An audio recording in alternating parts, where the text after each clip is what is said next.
Welcome to Talking with Tech. I'm your host, Rachel Madel, joined as always by Chris Bouguet. Hey, Chris. How's it going, Rachel? It's good. So we just got back from ATIA 2024. We're not actually going to talk about it right now. We're teasing it because we're going to record what's probably going to be an entire episode about reflecting on all the major stuff and takeaways from that conference. Does that sound right to you? Yes, we had such a great week and I feel very tired, but also very energized. I feel like it really fills my cup to be around other people who are just as passionate about AAC as I am. And I learned a ton. I connected with so many amazing people. And yes, I'm feeling very grateful for this community and really excited to dive in with a full episode for everyone. Now, something that I heard nobody talk about at ATIA 2024 was Open AAC. That didn't come up in a single conversation for me. How about you? Nope. Did not hear Open AAC stuff. Yeah. And just to recap real quick, if you're like, what's Open AAC? It's the notion that maybe you could place any app on any device. Right now, certain applications might only work on certain devices, but sometimes when you're doing feature matching, you're like, oh, I want this app, but I want this hardware, right? Or I want this software on that hardware. And it currently, the way things are, it's not mix and match like that. You might have to pick some things that sacrifice some of the features because it doesn't exist on a particular system. So the notion of Open AAC is meant to sort of address that, and there's lots of challenges around it. And a person that has attempted to maybe take that challenge on, is Brian Whitmer. We've done an episode with Brian Whitmer before where we've talked all about Open AAC. I'm sure Luke will share it in the show notes. So that was not talked about at all in any ATIA. But when we got home from ATIA, I had a message in my inbox from Brian saying, "Hey, Chris, we have put together a Google form that is on the state of AAC in 2024. Would you mind sharing this?" And so I was like, sure. I reposted it on X. And essentially what it is a number of questions, sort of just asking about what your experience has been like around AAC throughout the year. Yes, I also have an email that needs to be responded to from Brian Whitmer. What happens when I'm away, Chris, is that it's just so many emails like clog the inbox, and I'm just like, I can't even get to where I need to go. It's just like crazy how many emails you can get in 1 week. But yes, I'm really excited about this, and I really love what Brian is doing because it just feels like everything is so segregated in a lot of ways, and it just ultimately feels really important for us to kind of come together as a field in a niche area being AAC and figure out ways to make that more fluid and more unified. And so I feel like that's exactly what this is doing. And I'm really excited to support this project and this forum. So if you guys are listening, I would really encourage you to click on the link and answer some of these questions and really provide information to kind of help move this ball forward. And I get the impression, although he didn't say this explicitly, but he asked me to share it on X, which is formerly Twitter, that they would like a large number of responses. So what it says here is, we are collecting responses from AAC users, family members, therapists, aides, and anyone else involved in the world of AAC. We would appreciate any help you can provide. So, and it also says all fields are optional and open-ended. Of course, because it's Open AAC. So please share what you can and to the level of detail that works for you. So that means if you're listening to this, not only would we invite you to click on the link in the show notes and then fill it out yourself, but if you're working with families, maybe share it with them. If you're working with therapists, other therapists, share it with your team, share it with educators. It sounds like they want as many responses as possible. And this is the state of AAC in 2024, but what they're really asking for is your reflection on what you've seen in your experiences in 2023. Yes. So definitely go to our show notes. The link will be in there. Really excited to help support Brian and get more more information is always better. So if you have anyone you can share this with, families that you work with, anyone involved in the world of AAC, I feel like it would be really useful. Let me tell you about our interview today. Now, this one I'm particularly excited about because it's a student, right? And I just love the idea of our podcast where we have some veterans in the field that are getting close to retirement, and we have AAC users and family members, and sometimes we have students on the podcast. We get the whole gamut here. And this particular student was someone I met when I went to Alabama, and at the it was called the United Ability Conference. And part of that conference was tables set up, and you could kind of walk around kind of like a share fair. And one of the tables set up was this mother-daughter team. Really, it was just the daughter, and the mom was there supporting her. But she was a high school freshman at the time.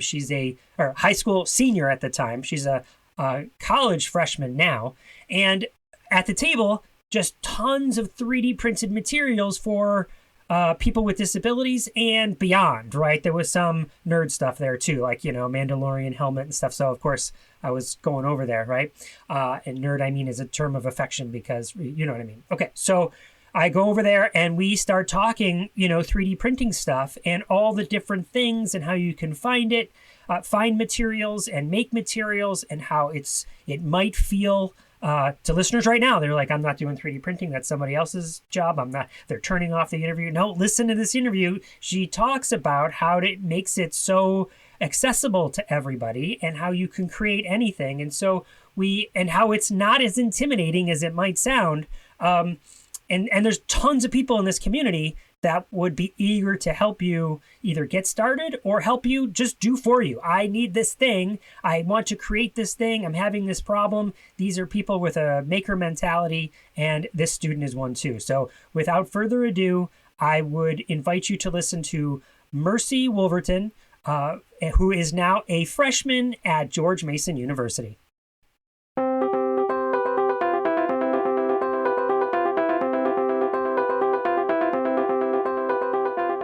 We'd like to thank all of the wonderful Patreon supporters who make this show possible.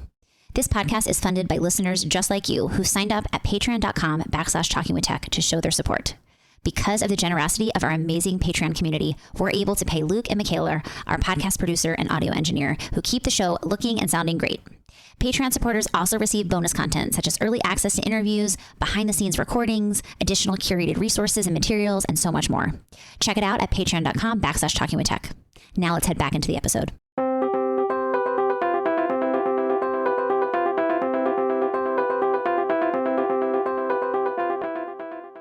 Welcome to the Talking with Tech podcast. My name is Chris Bouguet, and today I have the great honor to be joined by someone I met in Alabama. I had the great privilege to go to a conference and participate in a conference put on by an organization called United Ability. And on the first night of this conference, there was sort of a get together, and there was a bunch of tables there. And at one of the tables is the guest that we have today. So, Mercy, could you introduce yourself and tell people a little bit about who you are and what you do? Yeah, so my name is Mercy Wolverton, and I'm a recent homeschool graduate. So I'm going off to college right now, but I've been kind of following hobbies through 3D printing and just like as a maker in general, like my whole high school career. So I've got to really be hands-on in a bunch of different aspects, in both in coding and 3D printing. So that's kind of like where I've been as like a maker. Yeah, and I was helping set up the Lesson Picks booth because my friend Beth works for Lesson Picks, and we were traveling together. So I was like, well, let me just come. And you were setting up right next door to that. And I'm like, oh, 3D printer. And of course, that just grabbed my attention, and I came over to chat with you for a little bit. So let's start there. How did you get invited to the United Ability Conference? And then what was your table makeup? What was it all about? Yeah, so last year was my senior year of high school, so I was trying to go and find some big project or big goal to do that year, because as a homeschool student, I already had like all of the credits I needed. I really just needed to pick what I wanted to do that year. So I found this global organization called the Knowledge Society. They call themselves the Human Accelerators, where they get a bunch of teenagers together to solve real problems in the world. So, and then they just kind of keep going through this iterative process throughout the whole year. And through that process, I did a project where I was trying to apply my chosen technology, which was 3D printing, and find real use cases for it. So the biggest one you find when you're like just like Googling, you'll find prosthetics. After some more work, I found that there's actually even more that you can do with just aids and like little things that you can make rather than a full-on hand or alternative device for a limb. But my first project was recreating what other people, there's a whole maker community out there with a program called Enable, and they had the designs and the instructions to create a prosthetic hand. So I just followed those, and that was like one of my projects. And as part of TKS's program, they want you to get interacting with people who are experts in that field. So I wanted to connect with people who knew a lot about the end users and what they're actually looking for. Is this something that's real and could be impactful? So I reached out to the wonderful Ashley McLeroy at the Alabama Department of Rehabilitation Services. And I had been kind of contacting her back and forth a few times throughout my project. And then like a month before the convention or conference, she reached out to me to see if I wanted to put together a booth. And then also later she asked me if I wanted to also speak the following day on 3D printing. So that was kind of like, it wasn't my goal, but I'm really glad that it ended there. Yeah, what an amazing opportunity. So let me take a step back and ask you, when you said when you first got hooked up with this organization and you were going through the process of solving some sort of authentic problem, your interest was in 3D printing.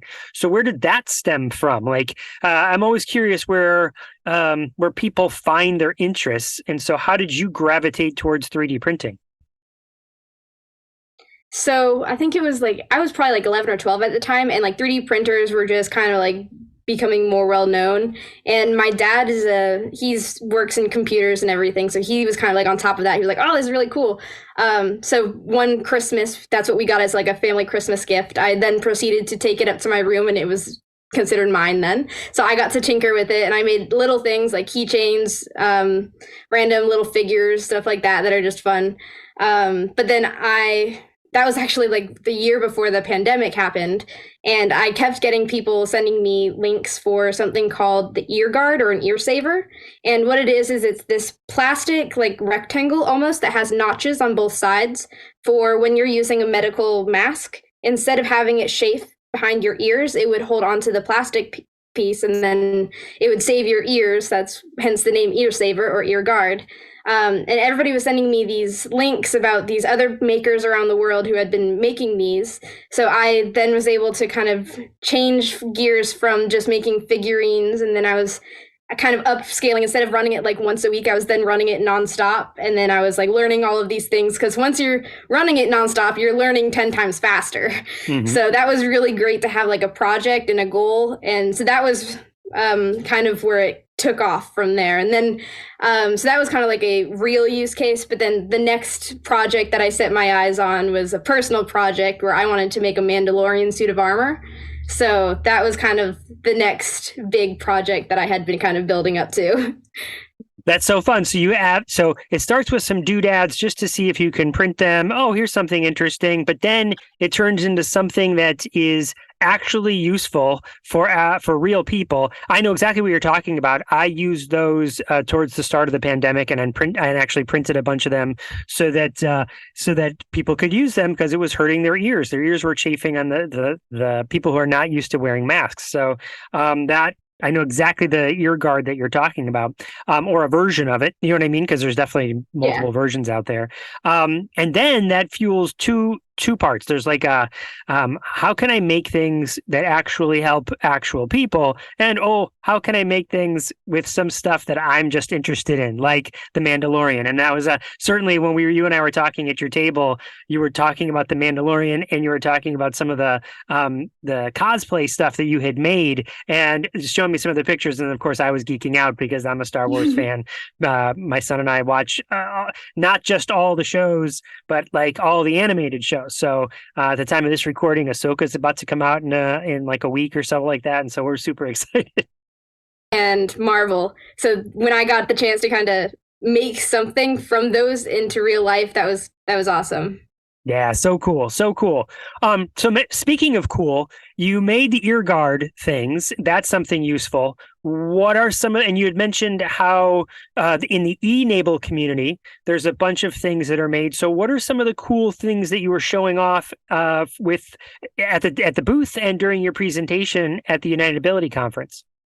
So there's a bunch of different things that are out there, and there's a bunch of different groups of makers who have kind of put together all the different models. So I didn't actually design any of these models, but there was anything from a something to help you hold lots of bags to something to help you open a water bottle or a can opener, or something to hold a can with that's like a soda can that you'd hold with your whole hand. It would give you a handle so that it just kind of sits in there. And then there was a bunch of stuff that was really cool that was like tactile. So for vision impairment. So if anything from, there's one website that you can put in like an address and it will create a tactile map for it. And then you can download it, print it. So like one of the objects I had was I put that in for the location of the vendors. So I had a tactile map where you can kind of feel the road that we went in and where we were parked and where we were at. There's a bunch of stuff that you can do for like monuments. Like I was Sphinx, and then on one side it had the Sphinx, like the name of it on in regular text, and then on the other side it was in Braille, so that you can kind of see it with your hands rather than with your eyes. Awesome. I have been working with students with visual impairments for many years, and one of the things that we've had to do in the past is create these tactile maps like you're talking about, and we'd have to do it with like glue and let it dry. Sometimes these things called wiki sticks, and inevitably when we would create something like that, all the other kids would be like, oh, I could learn from this too, right? And that's what I'm sort of hearing you say with the 3D printing is, yes, this is a new way of and more I guess a new way of thinking about how you can create tactile supports for anybody. So, okay, so you're making this awesome stuff that's useful for people with disabilities and beyond. You mentioned like this organization, Enable, but there's a bunch out there that you might be, you could go and look for. Let's talk about some of the tools that you use. Like you said, you had this 3D printer that became yours. Let's talk about some of the tools, some of the websites, some of the software. If people were like, okay, well, I'd like to print something like this, or I'd like to go investigate. What are some of those tools that you would point people to? So I guess the big part is the 3D printer itself. I have my own 3D printer, but you can actually use them at schools, at public libraries, universities, maker spaces, all of those different buildings and facilities. You'll likely have at least one of them that are open for you to use, and you'll usually be able to use it for free. And if you want to buy your own, then there's a bunch of beginner printers out there that you can get for like less than $200. Or you can even get what I would consider one of the best printers on the market right now for $500. Mm-hmm. So you can, even the top end models are starting to come down in budget, which is actually making it more feasible for more people to get into it. So when you have the printer and you're, able to use it, either whether you have your own or you're using somebody else's, then you want to find a model. So there's a bunch of websites that you can find a bunch of models that other makers all over the world have kind of put out what they already created. Mm-hmm. So the biggest one you'll find anytime somebody's talking about 3D modeling is Thingiverse. Mm-hmm. It can be anywhere, like a bunch of the models that I had on display at my vendor booth, a lot of them were found on Thingiverse, but then you can also find things like when I was making the Mandalorian, all of the Mandalorian parts were on Thingiverse. Any little figures, anything is on Thingiverse. Mm-hmm. That's usually the go-to. But then you'll also find a lot of smaller, maybe more specific websites, like Enable, their downloads and everything were on their own website. And then there's another big one for different aids is Makers Making Change and Tech Owl. So I think Tech Owl is like a Pennsylvania organization, and then Makers Making Change is another global, I think it's global, not just countrywide, I think it's global, bunch of makers coming together and sharing all these files. So then you can find the models, you don't have to create them yourself. So tell us about the 3D printers that you use. We understand that you're not actually getting sponsored by these, and we're not sponsored by these. But still, if people were going to go search, what's a good oh, here's the high end one. This is what I would recommend, or this is a starter one. What would you suggest? So the easy starter one is Creality Ender 3, or you can go a few steps up. There's a whole lot in that whole Ender 3 division. So there's the basic Ender 3 model, and then there's Ender 3 V2, and then the Neo is kind of like has all the basic upgrades, and they kind of go up like $50 to $100 each, different version of the Ender 3. But that's a good go-to. It'll probably be $200 to $300 based on what upgrades you do with it. And then the big one that is my baby right now, I just got it this past December, and it's the Bamboo P1P. And it also just decreased by $100 because they just released yet another version of their printer. And it probably it's the one that I brought to the conference, and it prints like 3 times as fast and is like 3 times as accurate. So I love it. It's a really solid printer. It's $500, so it's a little bit more than, a starter printer, but it doesn't fail nearly as much. So it's a really great printer. How many years do you think you'd expect to get out of a 3D printer? Like, okay, yeah, I'm going to pony up $500, but that's going to mean I have this thing that lasts for. So let's see. The first printer that I got, I still have. It's still running. It's had some kinks along the way, a lot of parts that I've had to fix.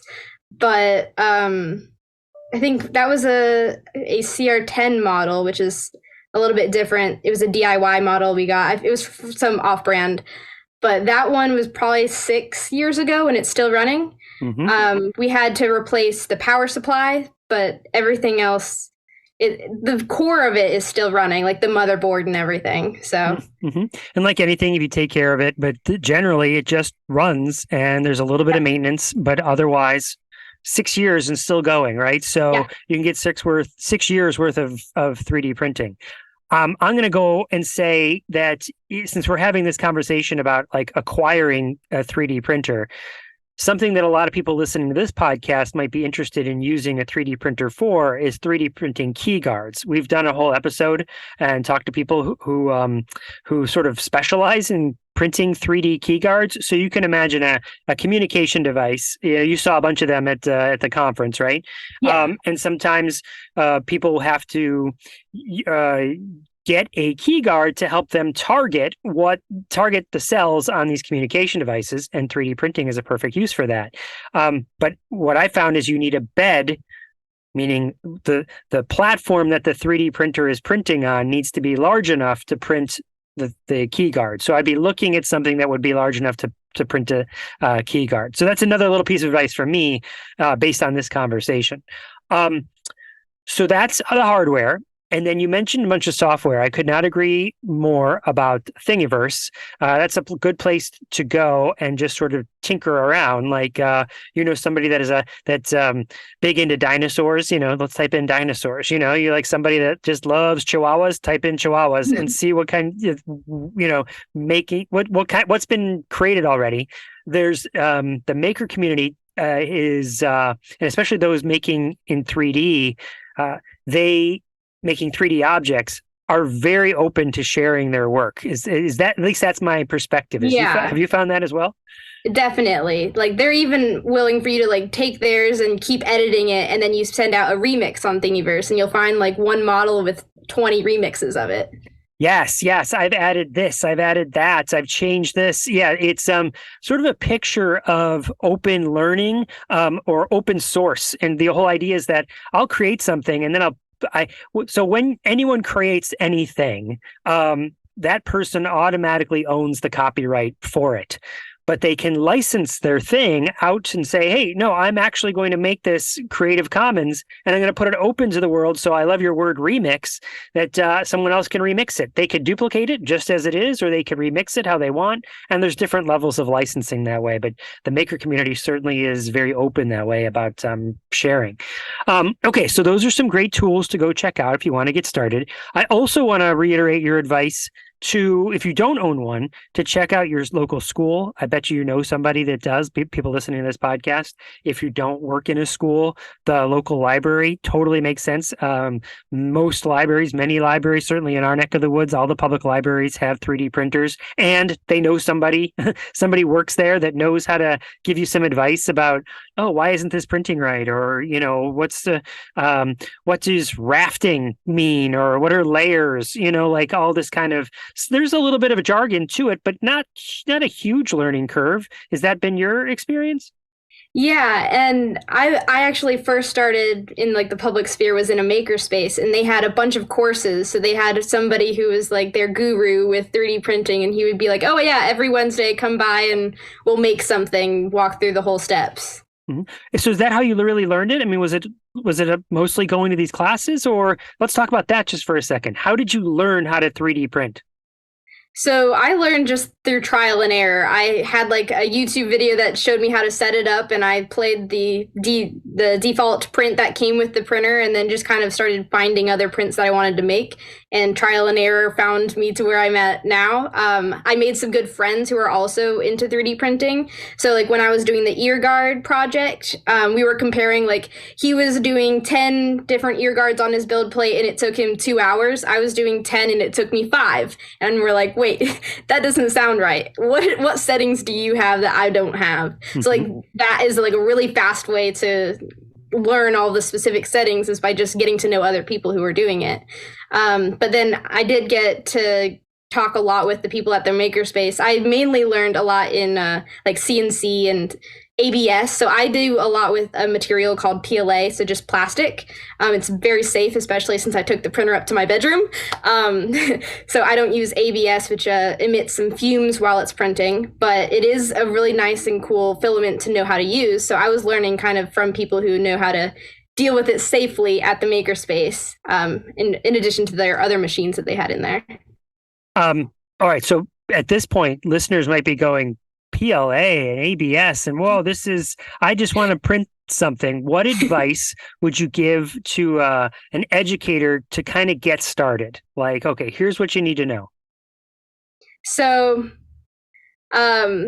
first, I would just say you want to be able to make sure that you're failing fast, because the more you're failing, the more that you're trying to print something, the more you're going to end up printing. It doesn't matter if you failed 10 times and it looks like a whole bunch of mess of plastic and you don't have anything in your hands, but then you have that one finished piece, and it probably took you 10 fails to get there, but if you failed the first time and never picked it up again, you never would have gotten to that success. Mm-hmm. Also, another big thing is whenever you're doing any of the models, like you're downloading it from Thingiverse or whatever, there's so many defaults already put in place that you don't have to do a lot of tweaking and knowing what all of the jargon is to hit print.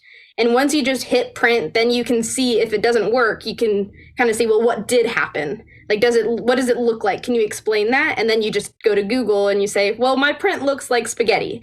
Why is that? And then a lot of the people, it's a really great maker community. There's so many threads online that you can see, like, oh yeah, this person has the exact same type of printer with me.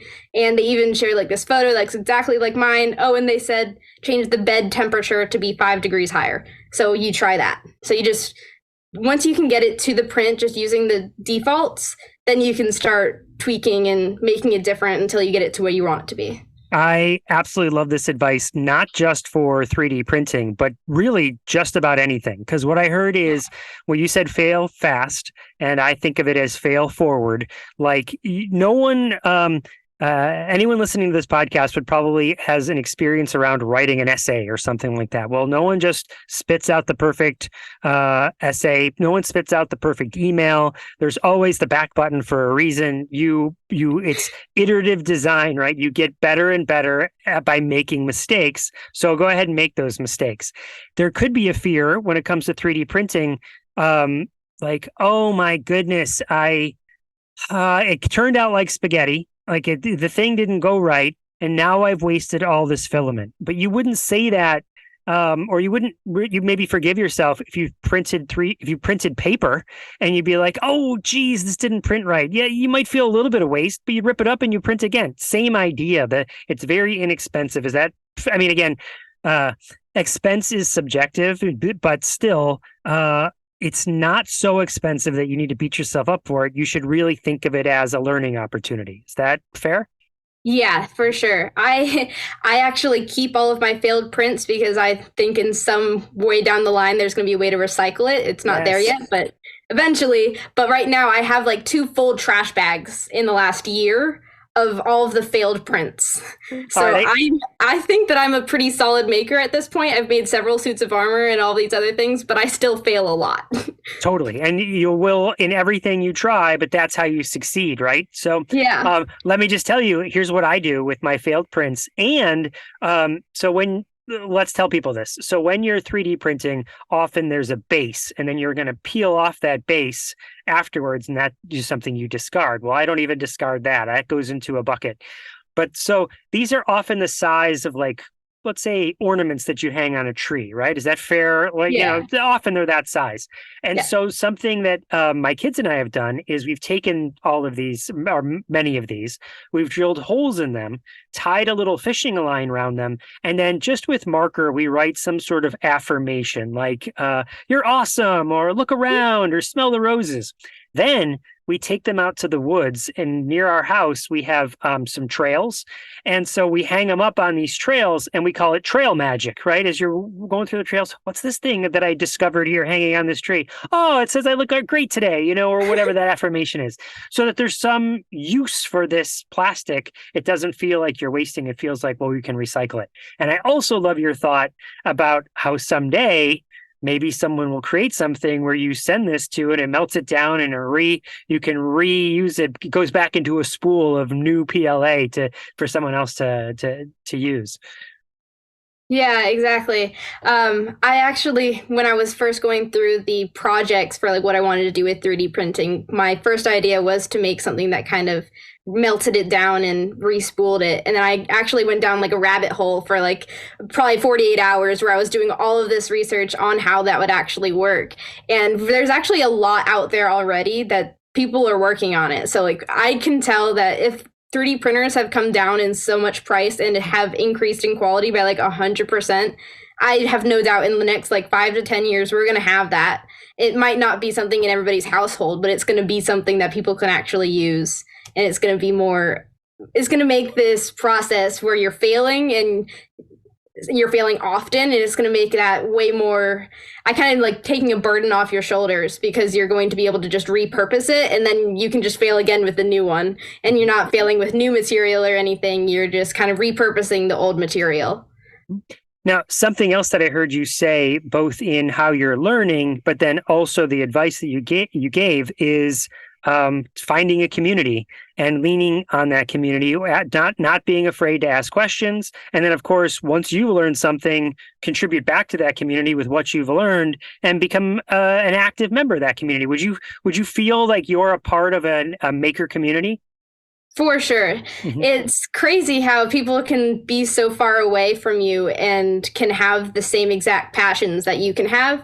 And then that really just having that same passion, no matter where or who you're from or whatever, it kind of brings you together and it allows you to get so much better at what you're doing by sharing information and everything. I have one friend that I met in the Knowledge Society this year. He lives in Canada, but he also has what we call a print farm, which is where you have a lot of 3D printers. So he has that set up in his room, and I have mine set up now, and I'm in my laundry room. It's moved from my bedroom now.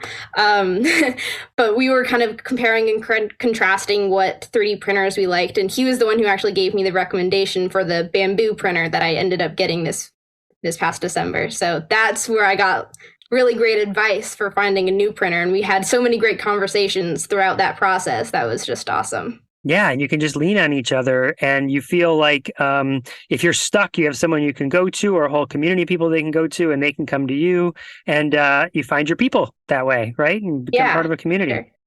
Sure.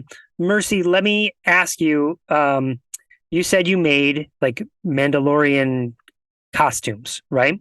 Yes. And well, I'll come to this in a second, but it seems like you would 3D print some of the elements of a Mandalorian costume, or really, if you think of cosplay or creating things in general, 3D printing is one element of a larger maker mindset or creating mindset. What are some other materials you use, when you're crafting the Mandalorian helmet and armor and all that kind of stuff? What else do you use?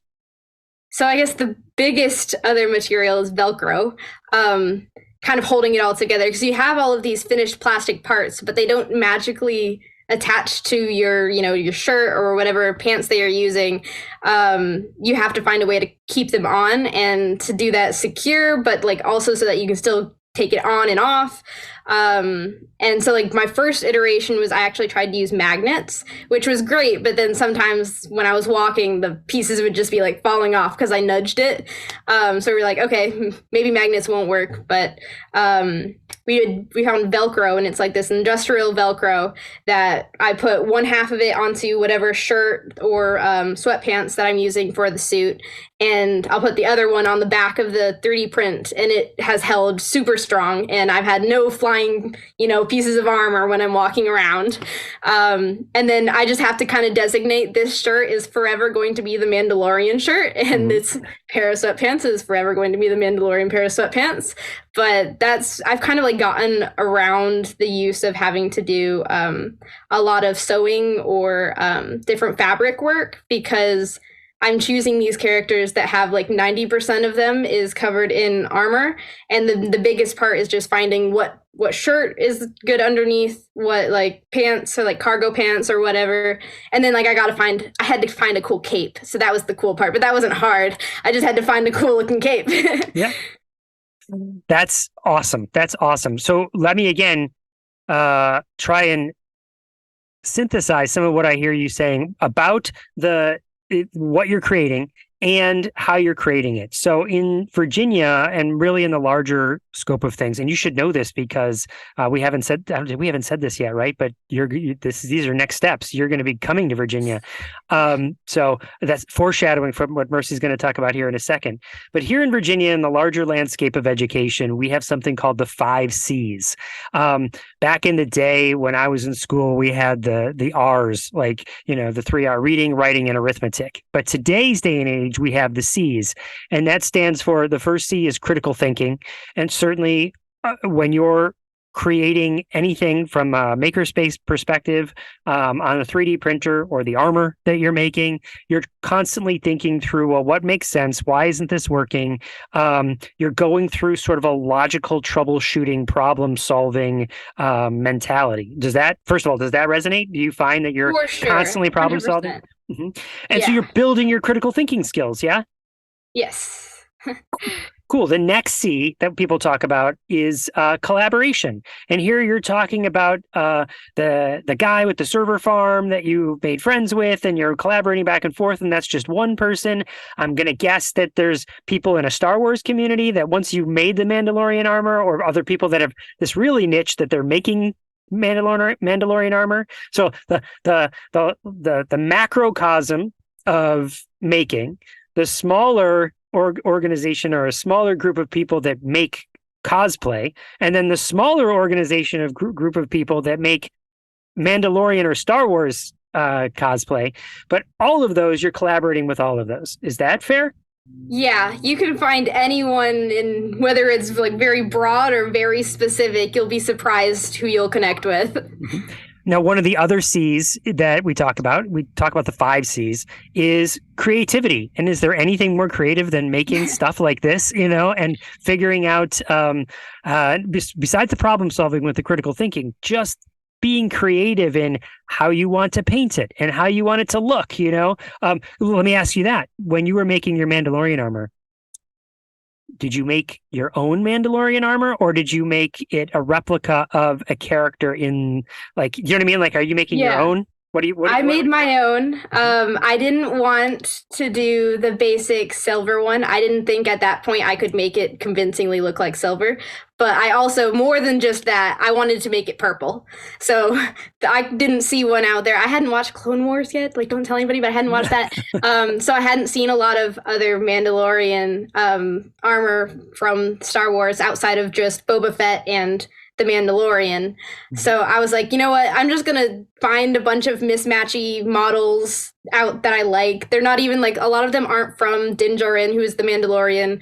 I think I had like a couple that are from Boba Fett, but mostly it's just a bunch of random Mandalorian armor pieces that I kind of just chose which one I thought looked best. And then I was just like, oh, and I think I want to do purple and white. And I just kind of got to decide the color scheme and all of that. That was really fun part. That is so fun, right? How creative can you get to make my own character, right? So I just want to clarify something. So did you not know who Bo-Katan was until you saw The Mandalorian? You didn't know the backstory? I did not. But one of my friends, again, the collaboration thing, you'll find a bunch of random people, and he was telling me about how, you know, it was so awesome to see Bo-Katan in there. And I'm like, oh, so that was supposed to be like this really great like connection to the other part of the universe. And I didn't even catch it. So they gave me a list of episodes to watch. I have yet to follow through, but I will do so.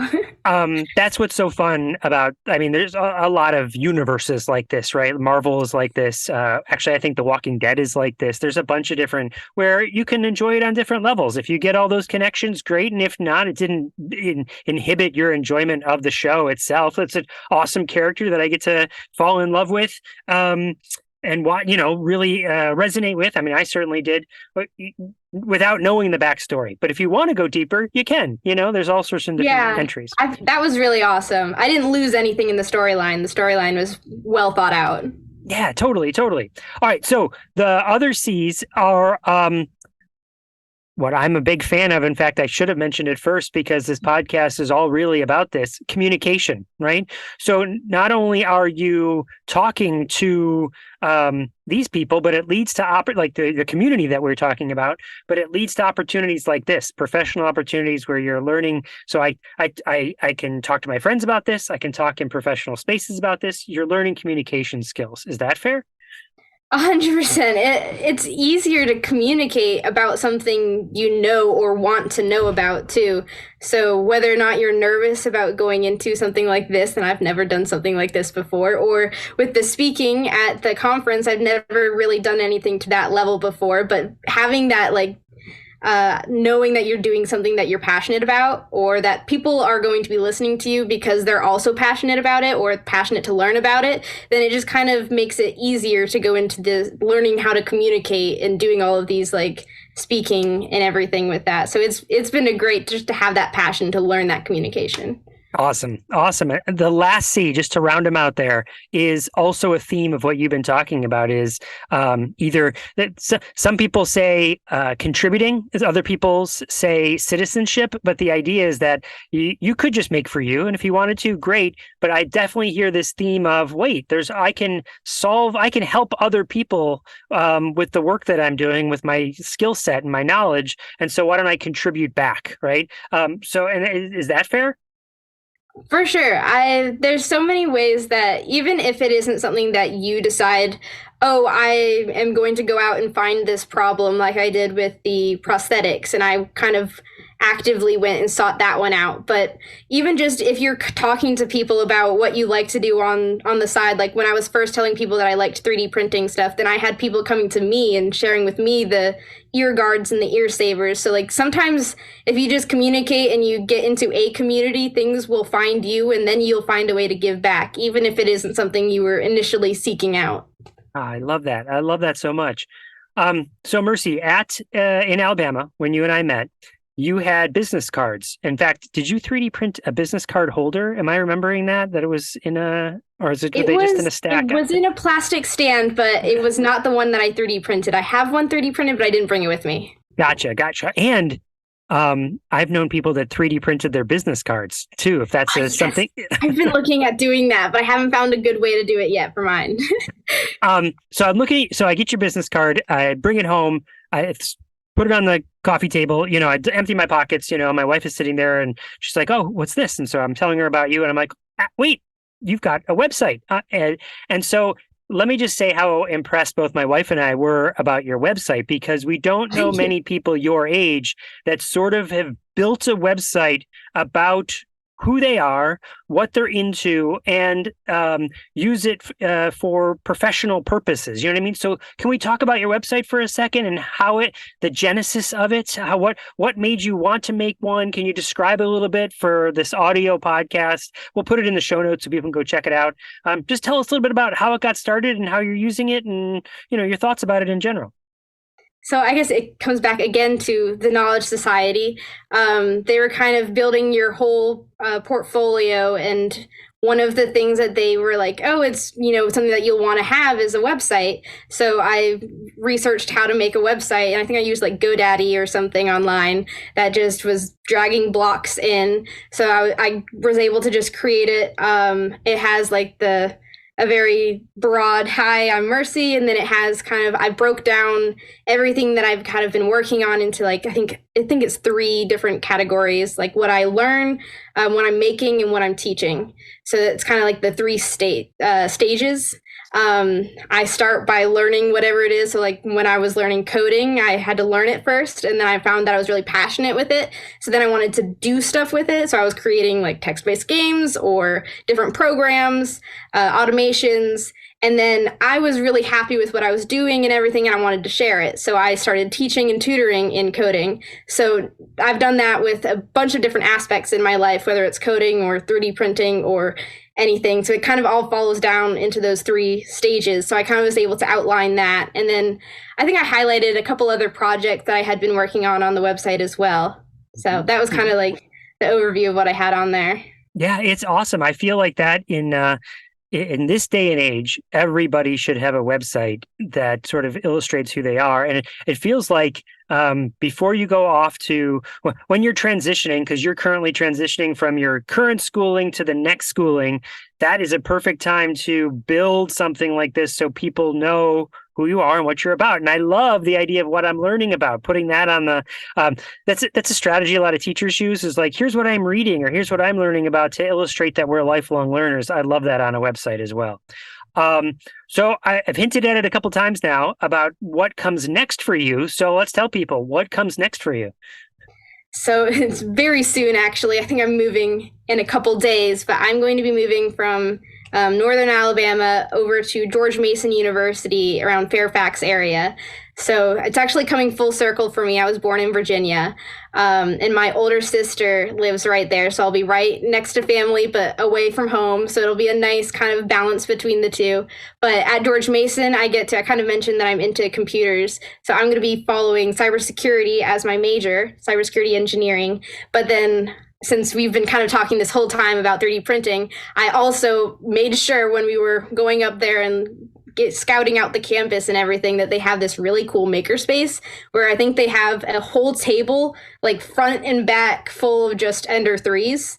And it's like, I'm just trying to visualize all the different parts that I can have simultaneously printing at the same time. And I'm like, oh, I cannot wait to make use of their makerspace in there. And like beyond that, they have resin printers, which I haven't gotten into that much. They have 3D scanners in there. So like I've done like trinkety little scanner things, but they have an actual one. So like you can make figures of yourself. And there's so many different things in their makerspace that I want to just kind of tinker around with and like learn more about. So that's kind of like the next big thing, is kind of learning from that community that's there. Oh, that's going to be so fun. I'm familiar with the place you're talking about because Fairfax is neighboring to Loudoun County. I'm in Loudoun County. So welcome to Northern Virginia. That's exactly where I am. And I think actually, as you're on your way up, my son is going to Virginia Tech. We'll be passing each other on Route 81, probably on the same day, I think, of moving into our different colleges here. So that's super exciting to know that there's already a community that you can step into. You have this confidence because of all the years of tinkering and playing and learning that you can walk into and the mindset to continue growing and learning. So super exciting. Let me ask you this: in the maybe as a big sort of final question here, because we wish you the best of luck in your studies up here in Northern Virginia. And oh, by the way, I should say too that if you ever need anything, I know tons of people that work at George Mason. I used to be an adjunct professor there, so happy to connect you with people if you ever need to. So don't hesitate to reach out. So big final question here for you is, beyond 3D printing, maybe in relation to making, but it doesn't have to be in relation to making. What are you learning about? Or like you mentioned coding, is there something in the world right now that has kind of got you jazzed, that you're curious about? It's got you, you're talking about in your communities, you're asking people about. What sort of is floating your boat right now? Let's see. So I kind of talked about the difference between like PLA and ABS, and I was recently working on this one project that kind of opened my eyes to using different materials. And recently I was playing around a lot with PETG filament, and it's a lot more of a flexible filament, but it's also a lot more resistant. So I don't know how it came along, but like I had like 3 different projects that all like the solution to all the problems I've been having was just using PETG instead of PLA. I was making a solution to, somebody had a piece for their garden that like it covers the top where they had like a water system where they had a bunch of plants and stuff. The lid like flew off in the storms that we've been having.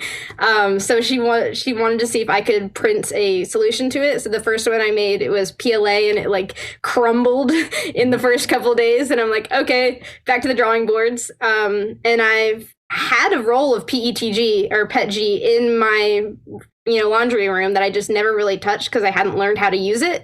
And I was like, now's as good a time as any. And I figured out how to kind of change the settings to work with PETG. And I sent it to her, and this one has been going strong for 2 weeks now with no visible damage or anything. It's withstood the several storms we've had since then. So that was awesome. And then I had a different project where I'm designing a sock guide for somebody who is working on, they have to wear like thigh-high socks, but it's hard for them to bend over every morning. So I have this design where it will, they'll kind of like use jump ropes to pull it up their leg. But the issue was like, it was so stuck where it was like in the shape that it wouldn't like morph to the sock or the foot, or it just wasn't quite working right. It was too big and too small, and I couldn't really figure out how to fix that if it was both too big and too small. Mm-hmm. So once I had kind of like learned more about PETG, I was like, oh, well, this isn't perfect application for this other project that I was working on. So now I'm actually going to, after this, be presenting that to the person, and we get to kind of try it out, see if it works. But that's all to just to say, like, I've just scratched the surface with PLA. I think I've got a pretty good understanding of it now, but there's so many different applications for it, and with PETG and like all of the other types of filaments. So I can't wait to kind of mess around with the other types of filaments now that I kind of breached the surface of them. Yeah, Mercy, what you're talking about here really resonates with me. I was working with a teacher in our local school district. We were doing 3D printing of key guards, and a big discussion was, what material do we use to print these key guards? Yes, PLA, it's probably the most popular and the one people use the most, and it's certainly where we started. But then he used a different material, and I don't know if it's the one you're talking about, but it was more rubbery, like it came out more rubbery, and it was a little bit more flexible. And if you, as your finger goes to hit the AAC button, if it hits the this rubbery, you'd still get the feedback, but it was just a little bit more forgiving. They wouldn't break as often. It was a little bit more pliable. You could bend it and morph it to get it into different cases. Often the PLA, it's flexible, but not as flexible as this rubbery material. So I'm wondering, do you think that's what it might be? Would you call it PETG? PETG or PETG. I've heard several different people call it different things. I've only ever read it up to this point. So I don't know if that's how you pronounce it or not, but PETG or PETG. Another one that's super flexible is TPU. And that's more like if you're making a toy car and you wanted to make the tires, it's like literal rubber. I tried that also for the sock guide, but that turned out to be way too flexible. Mm-hmm. It would not hold up at all. But yeah, PETG has been awesome. Awesome. Okay, so that's what you're experimenting with, is experimenting with different filament types and seeing if they can be the solution to some of the different problems that you're having. Yeah, exactly. Oh, exciting. So exciting. All right. Any final thoughts, Mercy, before we end the podcast here? Any other thoughts to help educators in their endeavor to make stuff? Just keep failing. Don't be afraid of a failure. Love it. Let's drop the mic there. If people did want to reach out to you, is there a way to just direct them to your website? Yep, there's a contact on my website that'll get directly to my inbox. Awesome. Well, best of luck in college and stay in touch. Awesome. Thank you.